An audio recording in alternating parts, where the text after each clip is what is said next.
Governor Ron DeSantis continued his push today to eliminate property taxes while still clashing with the Republican-controlled state House. The governor is criticizing the bipartisan committee that is tasked with exploring property tax reform. West 2's Justin Schecker spoke with an Orange County Democrat on that panel, and he's joining us live in Orlando tonight. Justin. Well, Michelle, State Rep Anna Eskamani says she and her colleagues in the House are requesting the necessary data in order to enact policy changes on property taxes. Meanwhile, the governor insists there should be a ballot amendment in 2026 for voters to get rid of them altogether. That would allow Floridians to be able to own their home without having to pay rent to the government. At a roundtable in Tampa Wednesday morning, Governor Ron DeSantis again made the case for cutting property taxes. He argues local government budgets have become too bloated and their spending should return to pre-COVID-19 pandemic levels.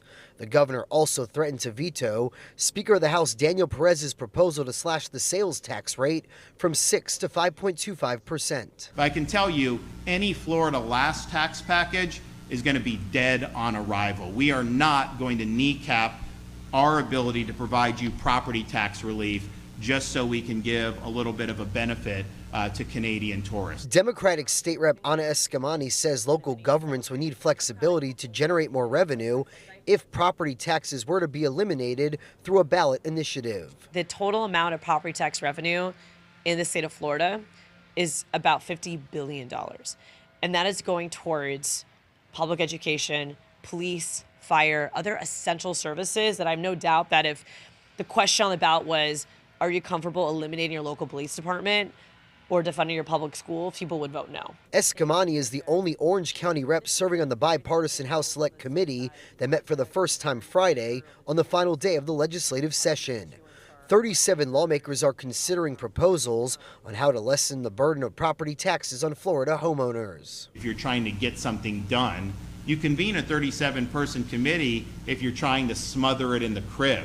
They're trying to kill any chance of property tax relief by doing this committee. The governor accused House leadership of derailing efforts to reduce property taxes by including far-left Democrats on the panel. And I would argue that taxes are not partisan, that when we're having discussions around who is taxed and how much, it doesn't matter what your political idea is. It's an issue that impacts every single voter. And Florida lawmakers still need to pass a balanced budget before the start of the next fiscal year on July 1st. That is their only constitutional responsibility. Eskamani told me she believes there are enough votes in Tallahassee to override a veto by the governor. We're live in Orlando. I'm Justin Schecker, WESH 2 News.